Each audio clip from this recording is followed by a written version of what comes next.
3, 2, 1. All right, welcome to the show. TSP Weekly Podcast. We're here again. Changing that last name. Dude, this week feels like, I would say a month, but it's more like 3 months. I mean, I could have sworn we were just in Myrtle Beach last week. We were. It's like a month went by. I know, it's that was insane. a long time ago. We had an election which went by like a blip. I mean, I know we don't know the results yet, but it never even happened. The market didn't even take it into consideration at all. Yesterday was the biggest up day since 2020. Yeah. So when I say yesterday, listen to this on Thursday. Yeah. Thursday. Biggest up day since 2020. It's what else? I know there was something else big that happened. I can't remember what it was. I don't know. Some Bitcoin company got swallowed. Oh, Declared good Lord.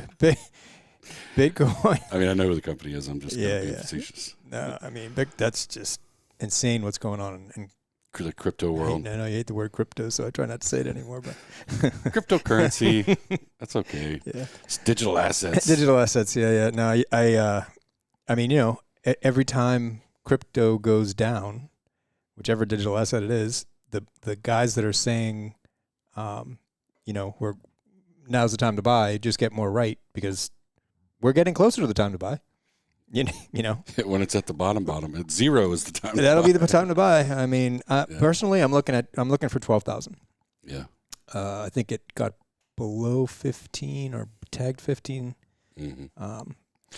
And I'm long. I mean, I'm in there. Yep. Because it's one of those. It's one of those things. Not to derail this, but that I look at it. It's probably the only thing that I consider like the buy and hold strategy for me. Right. Because I'm not going to watch the charts for Bitcoin or Ethereum. I'm not going to sit there and do all that all day. I'd rather look at other things. Yeah, and sure. I'm just going long on cryptocurrencies in general. Now, digital assets, meaning a lot of other things are going on, right? Because sure. I got Jerry on this webinar. I should post that to the group or something. If anybody's interested, there's a nonprofit group, Digital Assets Council or something. I can't remember what it is. Anyway, they do these free webinars to kind of talk about all that's going on in this space and kind of pull through. It's mostly for investment advisors, so it doesn't necessarily make sense to the average person unless you're really into it, which obviously I am. Yeah. And so the cool thing is, Jerry and I watched it on the way back from our drive back from South Carolina, and it's changing the landscape in a way that it's not explainable. It's like in 1994, and you thought you knew what the internet was. Yeah. And then it's like 2002, and you're like, oh shit, this is what the internet is. Yeah. That's what's happening with all this digital asset kind of realm, and like ETFs are going to be a thing of the past. Those will be tokens.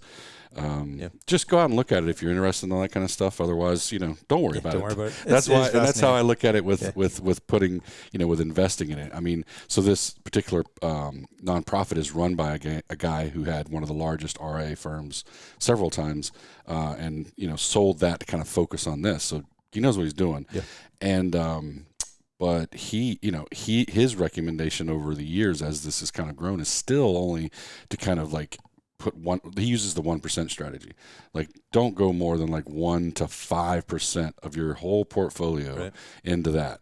It's not a get rich quick scheme. They can't, some people have been able to pull that off, but even then, a lot of times it's kind of notional. Yeah. Like, I own $1 million worth of Bitcoin, but what can you do with it? Right. Right. You've got to sell it to do anything with it. Yeah. And then you're going to, tax consequences, all that, blah, blah, blah, blah. Yeah. So, all right. So what's going on this week? Back to this week. Yeah. This past week, because I was just watching Bloomberg this morning on your way in before we did this, and it's comforting to hear a lot of these kind of media talking heads saying a lot of the same things that we're saying right now. Yep. And I think that's because a lot of people have kind of given in to where we're at in the market, where we're at, where we could go from here. And I feel good about what we're talking about right now. So I just wanted to kind of point that out because it doesn't always happen, because it's usually just like, oh, it'll be sunny tomorrow. It'll be sunny tomorrow. Right. That's kind of the way you feel when you watch these things. It's always twisting it to like doom and gloom, but it'll be sunny tomorrow. Right. And it's like that, not so much. Yeah. We're gonna kind of go through some of that actually. Let's do it. So I should have reversed the order of these slides, but we're going to be talking about some pretty actually doom and gloom things. Just to kind of talk, my pen works. Just to kind of talk through the sort of definition, so you guys have an idea of what we're talking about if and when we get to any of these scenarios. Most people are pretty familiar with inflation, I think, at this point. Deflation is basically the opposite. Hyperinflation, what can cause that, and have we already planted the seeds for it? If we have, do we get some kind of depression, which really is just a longer recession? And then of the depressions, there's an inflationary or a deflationary, and we'll just kind of talk through that a little bit, and then the charts. So I was Googling around this morning, and I put in layoffs in the search bar. That was it, just layoffs. And all the stuff came up, right? You got Meta laying off, I think it was 11,000 they said they were going to do. That word came out this week.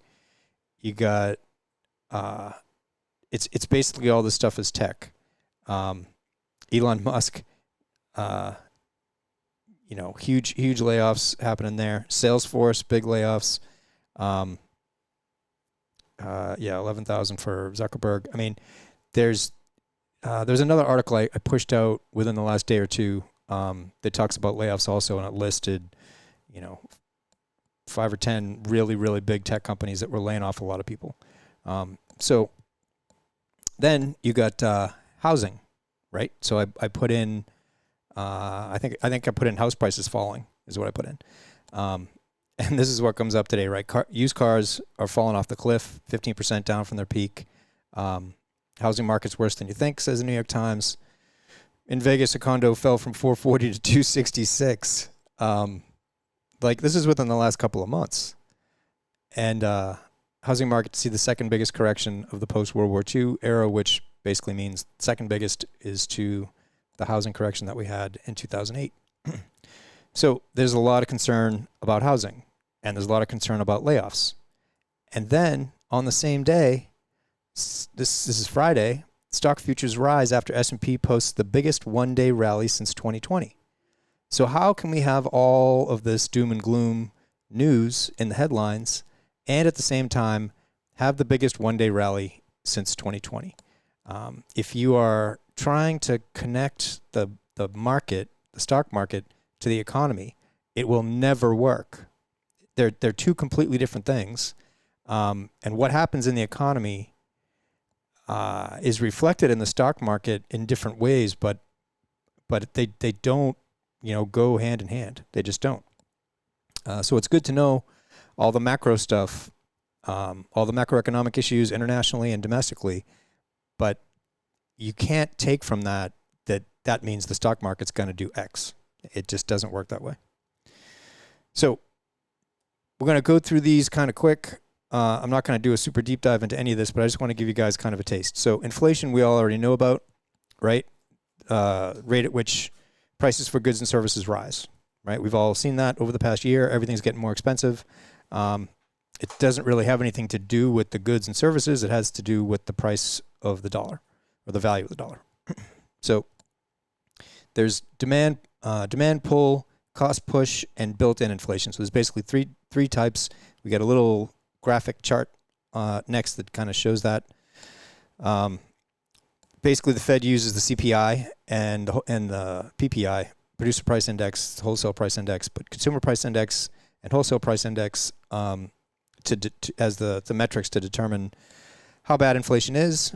Obviously, it can be viewed positively or negatively, right? If you if you go out and buy a computer, computers are almost always deflating, right? Anything or TVs, pretty much any electronics. If you buy it today, next year you could get the same thing, pretty much half price, right? Other things inflate, and so depends on your perspective and what you're buying. Obviously, you want inflation. If you bought a house, you want the price of the house to go higher. So you want housing inflation if you're a homeowner. Yeah, so that's basically that. Okay, so how does inflation work real quick? There's three kinds, right? Demand pull. So when demand for goods and services exceeds production, so you got people waiting in line for a pair of new Nikes, and they're able to raise the price because the demand is really high, right? So the price goes from 100 to 150. That's demand pull inflation. Cost push, when production costs increase, right? So we saw price of commodities in the first half of the year went way up. They've come way down, but it was a big factor in what was pushing housing prices up, because the price of lumber and a lot of other commodities were getting really, really expensive. So, housing producers had to raise the price. It wasn't so much demand pull. In that case, it was more cost push because it was a lot more expensive for houses to be built. Okay. And then the third one is just, it's built in. So as prices go up, wages go up, and wages go up to keep up with prices going up. That's just like natural kind of built-in cost of living inflation, right? So that's kind of the down and dirty about how inflation and how it works. Deflation is the opposite, right? Deflation is when price levels fall as opposed to inflation when they rise, right? It can be caused by an increase in productivity, a decrease in overall demand, or a decrease in the volume of credit in the economy. So the big takeaway for all of this stuff that we're going to talk about here next is credit in the economy. That's always the problem. You can call it credit, you can call it debt. That's the problem. Most of the time, deflation is unambiguously a positive trend in the economy, right? Like we said, TVs come down in price, computers come down in price, but it can also, under certain conditions, occur along with a contraction in the economy, which is what we have right now, right? So if the economy is contracting and prices are going down, that's not a good thing. So in an economy dominated by debt-fueled asset price bubbles, that is where we are right now. And we've been there for a long time, since 2009, but especially since the bottom after COVID. We are in an economy dominated by debt-fueled asset price bubbles. In that condition, deflation can lead to a temporary financial crisis and a period of liquidation of speculative investment known as debt deflation. So it's very complicated sounding, but what it really is, the bottom line is, if you pump too much fuel, essentially money, into the system, and that money is not being used to increase GDP, right? If you're not doing anything constructive with that money, it forms asset bubbles, and that's in housing or stocks or asset bubbles. We're not using the money to create things. We're putting it in essentially the bank of housing or stocks. Okay, that can get bad because hyperinflation. So what is hyperinflation? It's rapid, excessive, out of control general price increase in an overall economy, right? So inflation measures the pace of rising prices of goods and services. Hyperinflation is rapidly rising, right? Typically more than 50% a month. So we're talking about now inflation at 7-8% year over year. This is talking about 50% a month. So imagine if you bought a dozen eggs for $6 and there were 9 next month. And then the month after that, they're another, whatever 50% of 9 is higher, right? $14 or whatever. Doesn't happen very often in developed countries, but it has happened a lot in non-developed countries, right? So hyperinflation refers to unrestrained price increase, typically exceeding 50% month over month. Can occur in circumstances affecting the underlying production and economy in conjunction with central bank printing excessive money, right? we all know we are in an environment where the central bank is printing excessive money.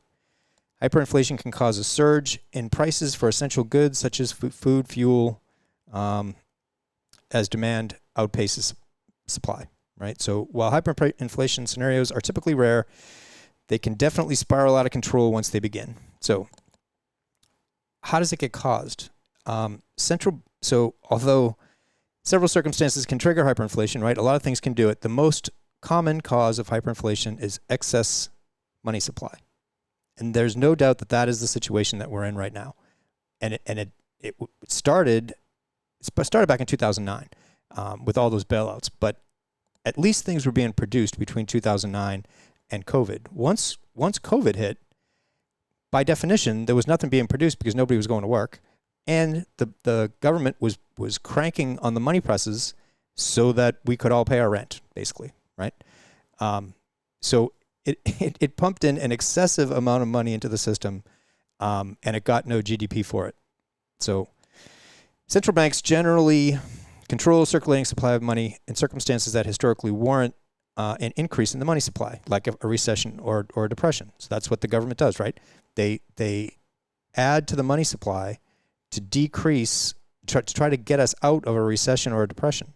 The problem is when they don't stop, if they continue to add money into the system when the recession is over, like what happened in basically the Fed funds rate was at zero since 2009. So while we had all that growth, we still were getting easy money pumped in as if we were still in a recession.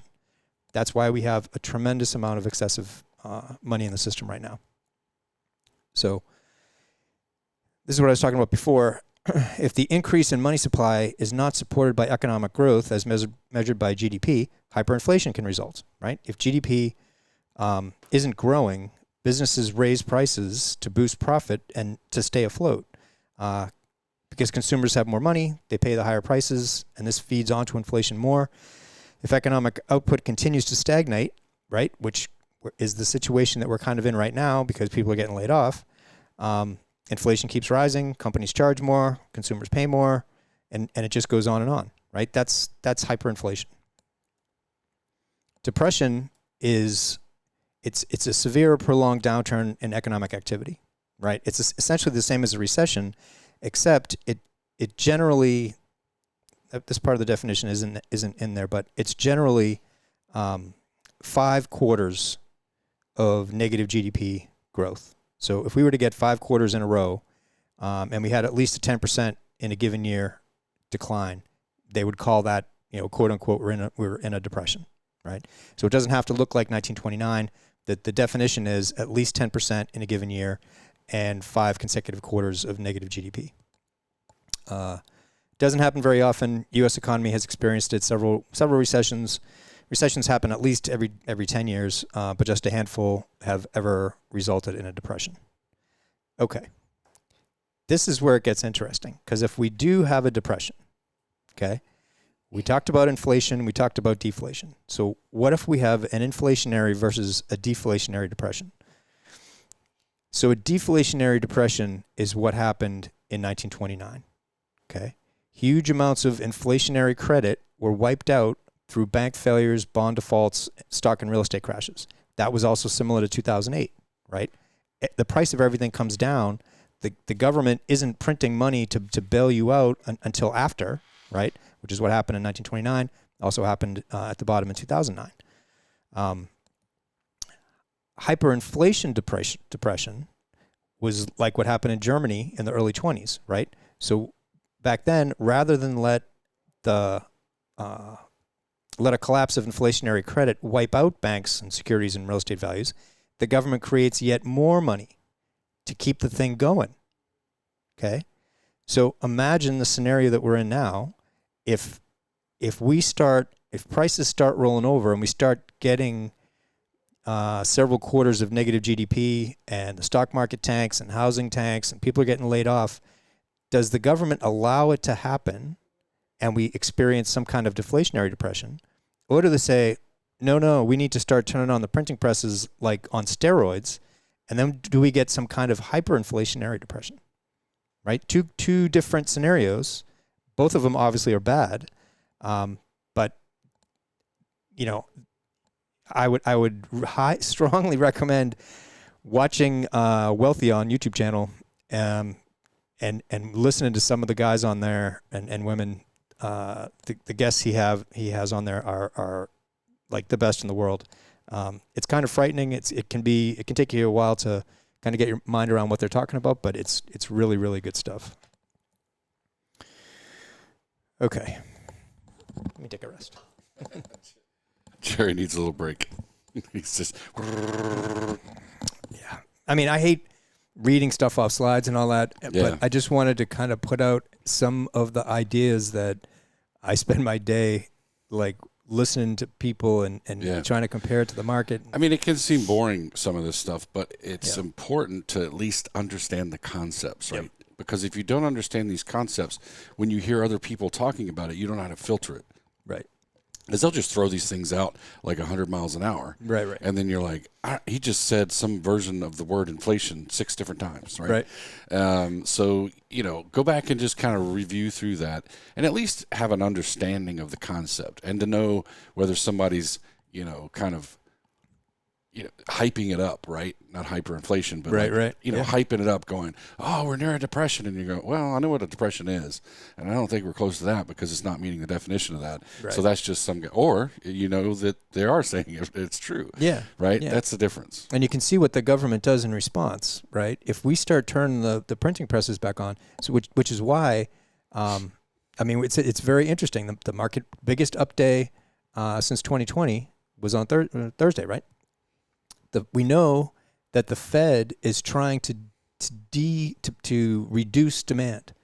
They do not want the stock market to go up because that's inflation. That's inflationary. It's the prices are going higher, right? Right. They don't want that. But the market is trying. If the inflation numbers come out, which it did, was positive, right? So inflation is coming down.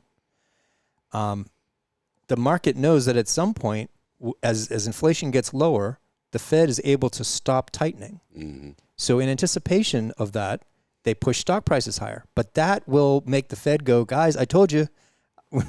They'll hammer on it more next time because they don't want the market going higher. Right. It's funny how there's this fight of this balance, and like everybody wants the stock prices to go up because I make money if it happens, and but all this stuff is connected. Yes, 100%. And it's all part of a cycle. And the more that you can, and I'm just kind of starting to grasp this because I haven't spent a lot of time thinking about economics. But at this point in my life, it is very important to me as I go into the next 30 years. Yeah. And I'm not worrying about whether a bad guy is getting ready to blow up a building or whatever. Right. I have more brain power to kind of focus on that.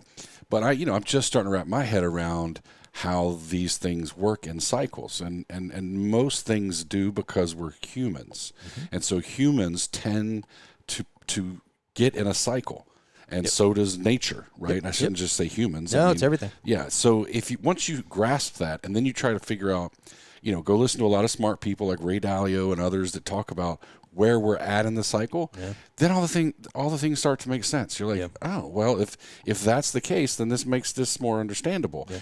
And it prepares you for what's coming. Yep. Right?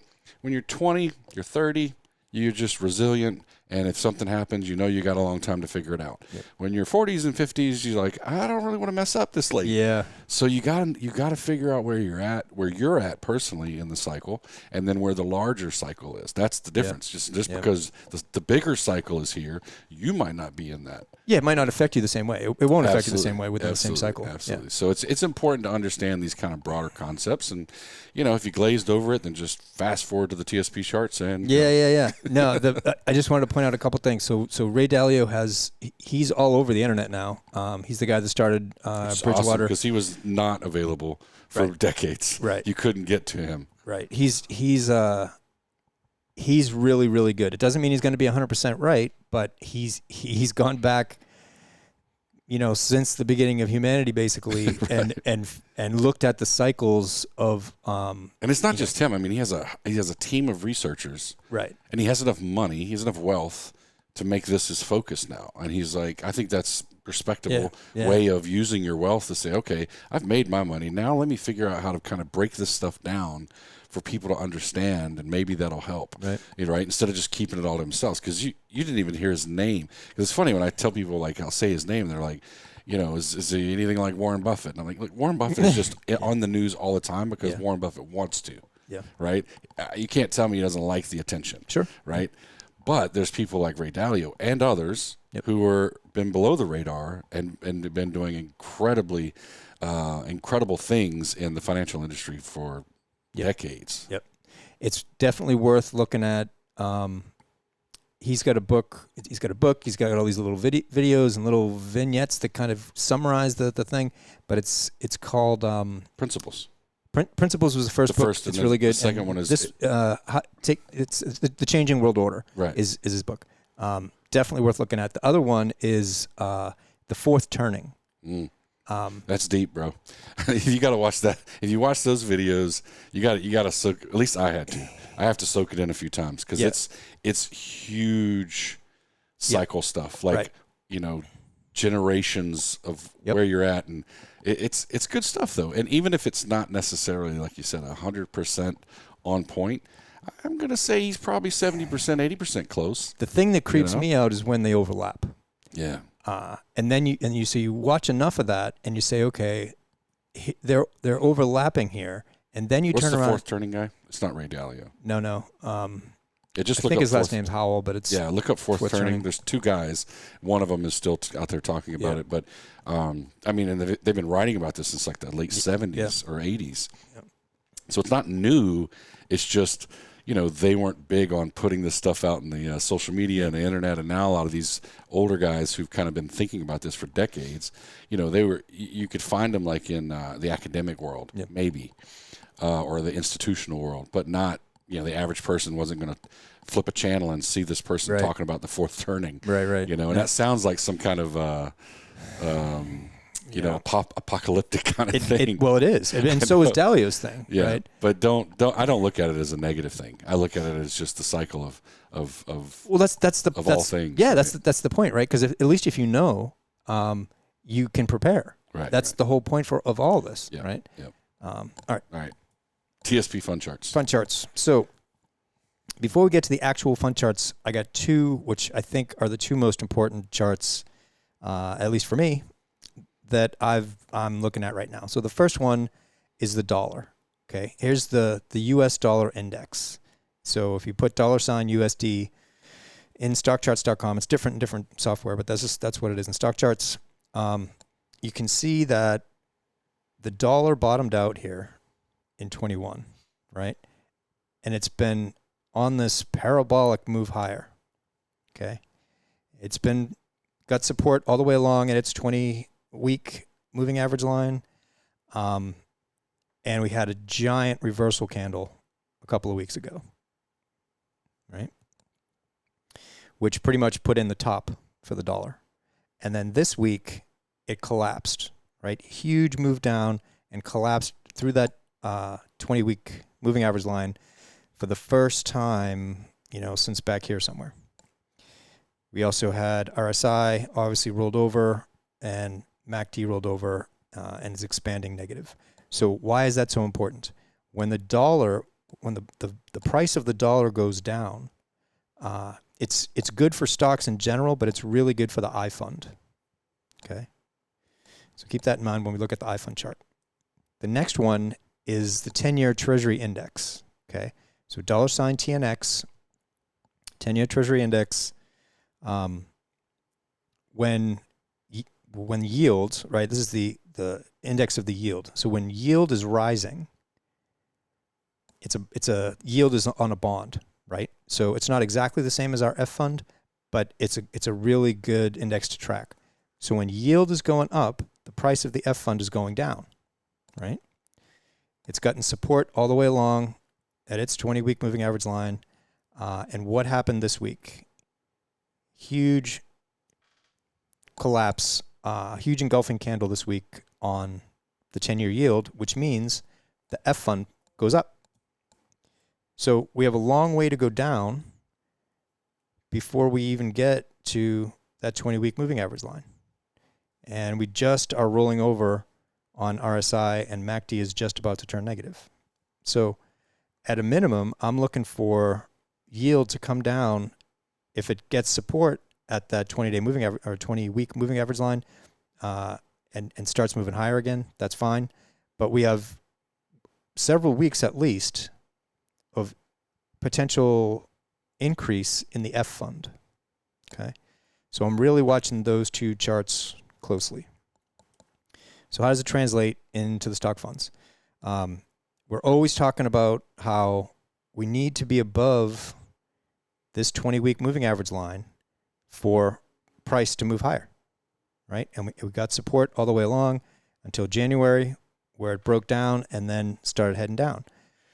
And every time we got above it a little bit, it was resistance and pushed prices lower, right?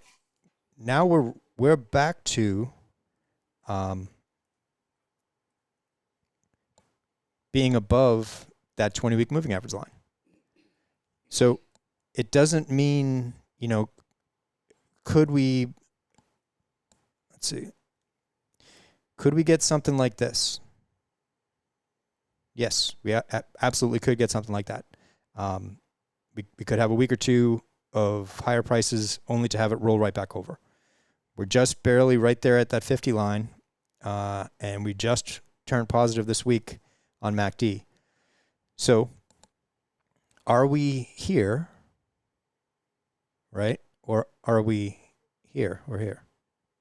A big part of this is the curve, right? Here, price had come down. It was starting to curve and turn back up, and that's when we got back above it. We're nowhere near that right now. The angle of the line is clearly still down.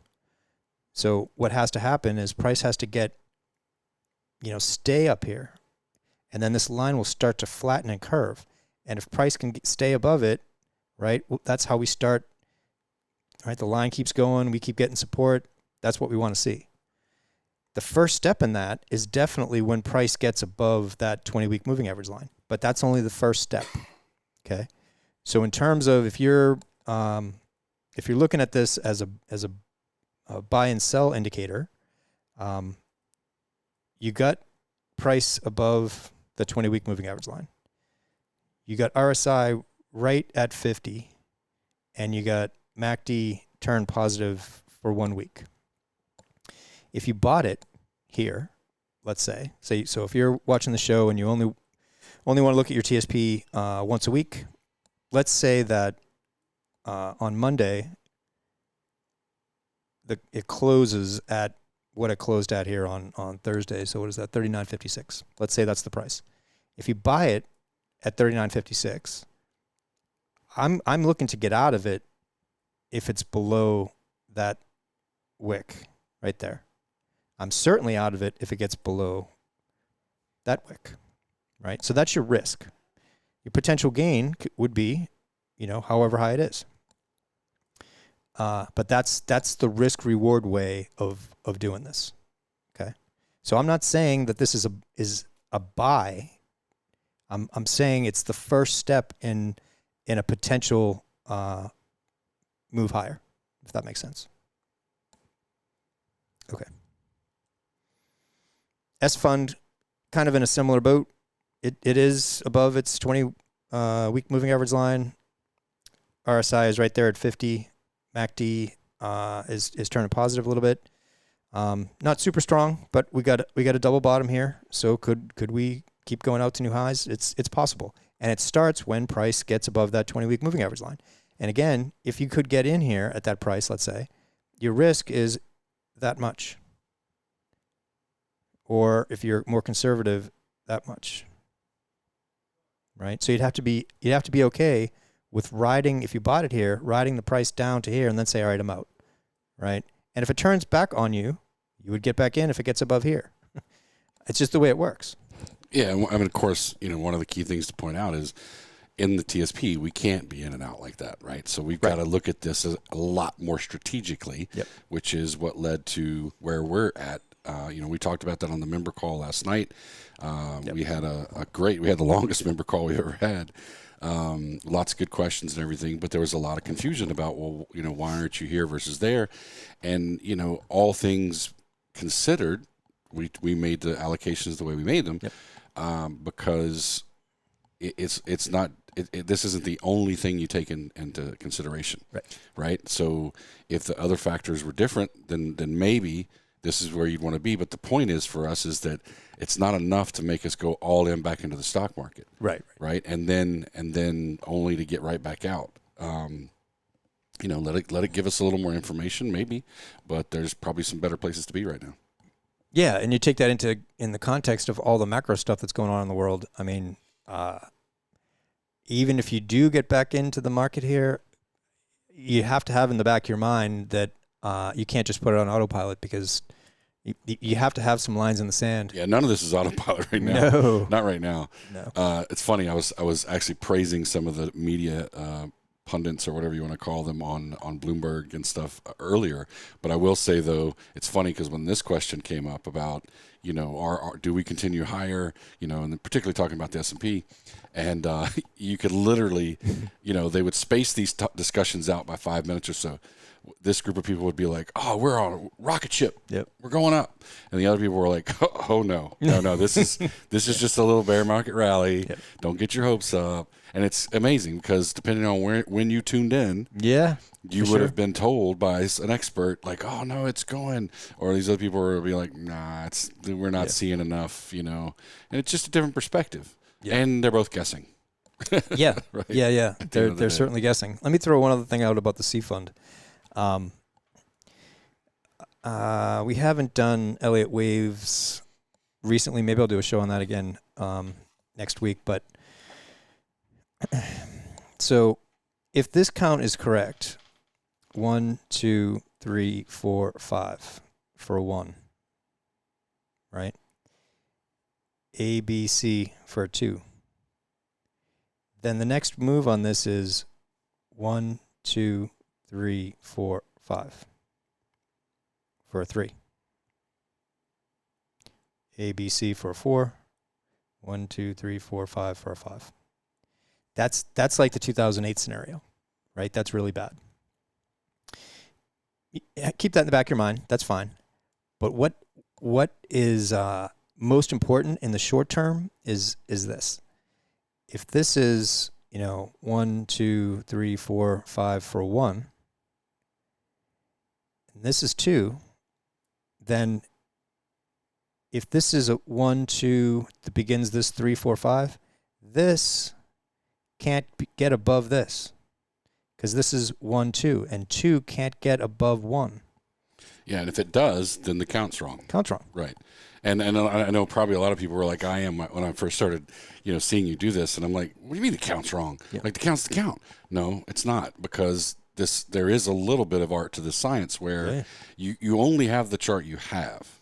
So you have to, when you're doing something like Elliott wave, you draw the Elliott wave because you only, we don't have the rest of the chart. Right. That's right. So as you get the rest of the chart, you may be like, oh, there was the 1, 2. It might change.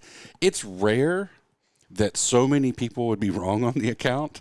That would be very rare. Not to say it doesn't happen, but what I'm saying is the first scenario that Jerry drew out is generally considered the count, meaning a lot of people who do this are going, this is kind of what we're looking. So that's what most people are expecting, is this kind of, farther down, right? It's going to be some up and down, but it's going to go farther down. So we're not at the end.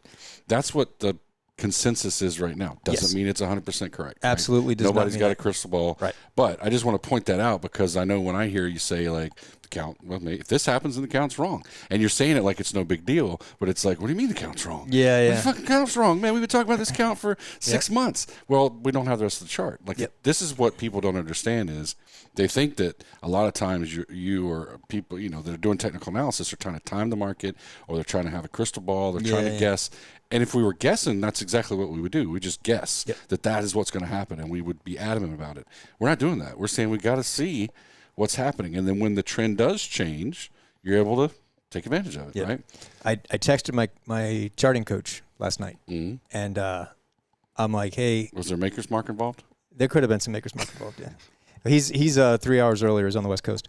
But I ping him last night, and I'm like, because we had this 2-hour call, and I get done with the call, and I'm playing on the charts and stuff, and I'm looking at the Dow Jones Industrial Average because the Dow has done much better off the October low than the S&P or the small caps. So I'm looking at the Dow Jones Industrial Average, and I don't have it, but go to the chart. So it's similar looking to the C fund, the S&P 500, except it's like right there. It's really, really close to taking out that high. Okay, this is similar. You can do a 5 count on the Dow Jones Industrial Average that gets you to the 1 at the same place, and then you have a 2, and we had this move down. But since then, the Dow has come much higher than the S&P, and if it passes that, this, the whole count is wrong. Yeah. Right. And it can't. I won't say it can't. No, it can't. You can't have the Dow Jones Industrial Average in a completely different Elliott wave pattern than the S&P 500. Yeah, it would be. It's not historically possible. It's not reasonable. It's just not possible. Yeah. So I don't say anything's possible. Yeah, it's not probable. No, it's not probable. So today we had every Friday morning we have this webinar with my buddy in California, and we were talking about the dollar and treasury yields and the Dow and the S&P and the NASDAQ, like all these different things. But what everybody kept coming back to was that if we take out that prior high on the Dow, because it's the closest, you got to go back to square one and try to figure out what the next count, the next most likely count would be. So that would give you a heads up using that kind of thought process. If that happens with the Dow, that's giving you a heads up that it's probably going to happen with the S&P. Yeah. Right? Because they don't go in a different way, right. So generally speaking. So that's kind of a leading indicator that, the S&P is going to take that same route. Right. Let's refigure this count. Right. So what happens on this, right? If the Dow is right here, and let's say next week it gets up here, it breaks this high, it gets up here. This could be the bottom, the end of as ridiculous as it sounds, this could be the end of the bear market, and we're off to new highs. It's one possibility. The other thing is, which this is why Elliott Waves is so valuable, and technical analysis in general. If the Dow gets up here and can't quite get above that high and rolls over, then this whole thing is still 1, 2, 3, 4, 5. If it gets above here, it means a very important thing. If it can't get above there and rolls over, it equally means a very important thing. Again, it's a kind of a leading indicator as to what may be coming with the S&P. Yeah. Cool. Good stuff. S fund we did. I fund. Okay. So we looked at the chart of the dollar, right? The chart of the dollar almost looks like the inverse of the I fund, right? It's I fund's had this parabolic down move while the dollar has had this parabolic up move. And then what happened this week? Well, over the last couple of weeks, really. We've talked about it. I don't know if it was on the show or the newsletter last week, but the I fund definitely was looking the strongest over the past few weeks versus the C and the S fund. And you can see we're well above. This week was a huge move for the I fund, right? Because the dollar tanked. So we're well above that 20-week moving average line, and it's the first time we've been up there at all since the very beginning of 2022. At least on the C and the S funds, when we came up here and tested it, it got a little bit above it. The I fund clearly got pushed down every time it hit that 20-week moving average line until this week. Okay, and we're higher on RSI, and we got much more productive MACD. So this move in the I fund is much stronger than the move in the C and S funds. Okay. F fund, same kind of thing with yield, right? We looked at that yield chart. F fund topped out back here in what is that? The middle of 2020. So it's been in this historic bear market. This is 22 right here. So this move from here to here is the worst move in bonds since 1788. Okay, and that's not even counting this this move right here. So compared to the C, I mean, as bad as the C fund, and S fund and I fund seem to be right now, as down as much as they are, the F fund is way more oversold on a historical basis than any of the stock funds. So, and like for me, I'm counting this 1, 2, 3, 4, 5. I get to a bottom, and I'm expecting some kind of rally off that bottom. And we got that this week. We got a huge turn up now we're not above 50, but we got a big turn up this week, and we got a big turn up in MACD. And you don't see anywhere else on this chart, except for that week right there, coming off of COVID. This is a huge candle. It's a huge move. Could it just, come up and hit that 20-week moving average line and roll right back over? Yeah, it's possible. But the count, the way it is right now, is pretty consistent with this being some kind of temporary bottom. So the bad news is if you have 5 waves down, right? 1, 2, 3, 4, 5. You have 5 waves down. That means you're looking for an ABC correction and then another 5 waves down. Okay. So if you're in the F fund, this is what you're trying to take advantage of right there. Okay. And the guideline for Elliott waves is price wants to come back up to the extreme of wave 4, which is right here. So the guideline would be we would get something like that. It can go all the way back up. It can't exceed this high, but it could get all the way back up to here and still be corrective, and we could still come back down from there. So somewhere between, the guideline would give us about 103, but we could get as high as, say, 113. And it's much less risky than the stock funds at this point. So we talked about that a lot on the call yesterday.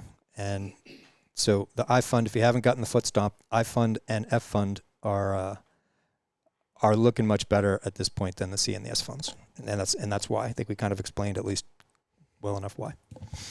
Questions? Okay. If you have questions, before I get into that, if you're a member of the site and you haven't gone back and looked at the analysis from the latest alert and or the member call, both of those are up on the member dashboard. The analysis, Jerry does a walkthrough video for both. So I highly recommend, if the least thing you do is watch those videos, those 2 videos this weekend will put you, and then, of course, follow that up with the newsletter. Watch those 3 videos this weekend, and it's going to give you a really good, it should give you a warm and fuzzy about where you're at, where you should be thinking about, what you should be thinking about and what your plan is. Because that's our goal here, is to get you guys thinking for yourself, to kind of get your plan, so that at some point you don't have to watch this all the time, right? You can just be like, no, I got a plan. This is where I'm going to go. This is what I'm going to do. And if this happens, right? And that's, outside of the fact that we do this for a living and we're trying to teach you guys, if we were just off being retirees, that's how we'd be playing this game. Yeah. Exactly how we'd be playing this game. No different. Is we'd be like checking it once or twice a week and going on about our day, right? But we don't do that because we owe you guys a lot of analysis. All right. So hope you guys have a great week. Hope everybody had a good happy birthday to you, Devil Dogs. Yeah. Happy Veterans Day to all those that served. And if you don't know already, this is a veteran-owned and operated company. Right. All of our employees are veterans, and so we're proud of that fact, and proud of everybody that serves and all the people that support that. So here, if you have any questions, you can always hit us up at support@growmytsp.com or in the comment section where you found this video. Excellent. Have a great weekend, guys. Great week coming up, and we will see you soon. Out of here. Are we out of here? Yep. Is it happy hour? I'm getting hungry.